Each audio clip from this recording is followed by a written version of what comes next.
Shalom Bapak Ibu, saudara-saudara terkasih dalam nama Yesus Kristus. Kita berjumpa kembali dalam renungan harian HKBP Setia Mekar.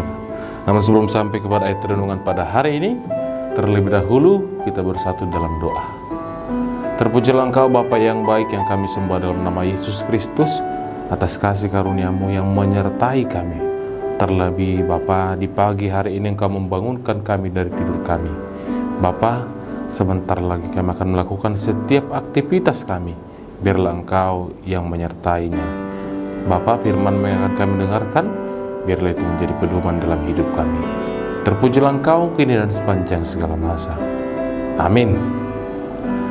Bapak Ibu, firman Tuhan yang menjadi ayat renungan pada hari ini, di hari Selasa tanggal 24 Juni 2025, yaitu tertulis dalam kitab Yohanes pasal yang pertama, ayatnya yang ke-29. Saya bacakan untuk kita semua.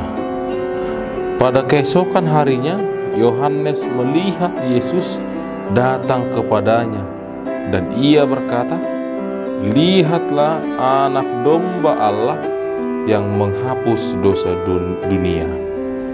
Torang ni arinai di ida si Yohanes ma Yesus rotusi jadi di dokma. Odo biru-biru ni debatang, nama morsan dosa ni portilion. Demikian firman Tuhan. Bapak Ibu, kalau kita lihat dalam firman Tuhan kali ini, yang dimana Yohanes menyebut Yesus sebagai anak domba Allah.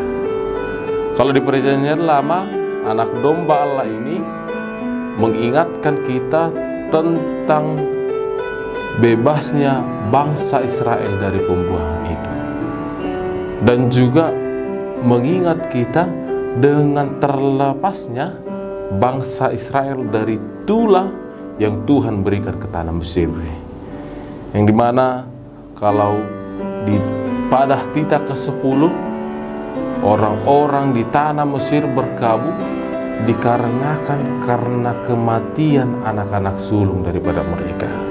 Namun Bapak Ibu, Tuhan kita, Allah kita mengingatkan, memerintahkan Musa untuk menyembelih anak domba, lalu darahnya dibuat di rumah-rumah, di pintu rumah orang Israel. Dan itulah yang menyebabkan bangsa Israel terlepas dari perkabungan itu, dari tulah itu.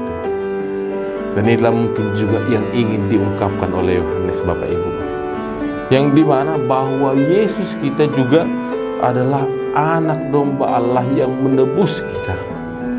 Mungkin kalau orang Mesir tadi, kalau tidak dibuatkan sesuai dengan perintah Tuhan menggunakan darah anak domba di pintu orang Israel, mungkin mereka juga akan mati. Mereka akan dibinasakan, mereka akan berkabung atas kematian dari anak sulung mereka. Demikian juga dengan firman Tuhan ini. Kalau seandainya Tuhan kita Yesus Kristus itu tidak disalibkan, tidak mengorbankan dirinya, mungkin kita akan mati terbelenggu oleh dosa. Oleh sebab itu Bapak Ibu, Yohanes mengatakan bahwa Yesus adalah anak domba Allah yang menghapus dosa dunia. Jadi jelas kita lihat dari sini Bapak Ibu, betapa besar kasih Tuhan untuk kita.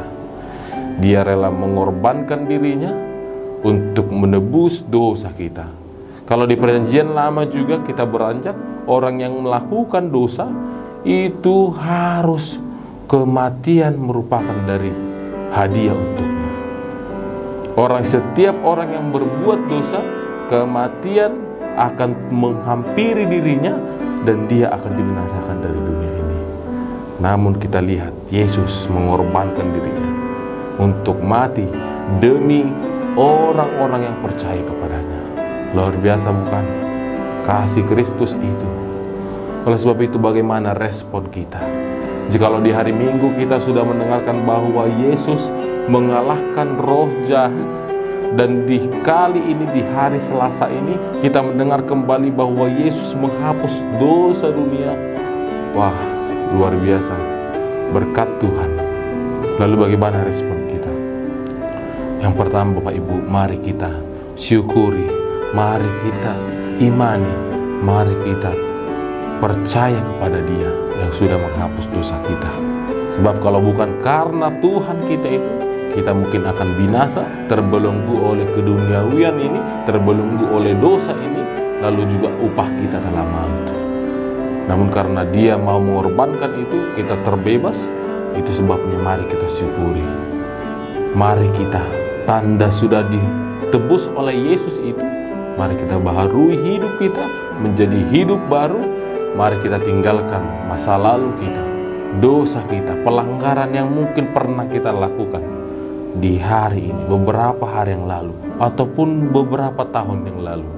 Mari kita perbaharui, kita mulai hidup baru bersama dengan jalan Kristus, bersama dengan roh daripada Tuhan. Amin. Selamat beraktivitas. Tuhan Yesus memberkati.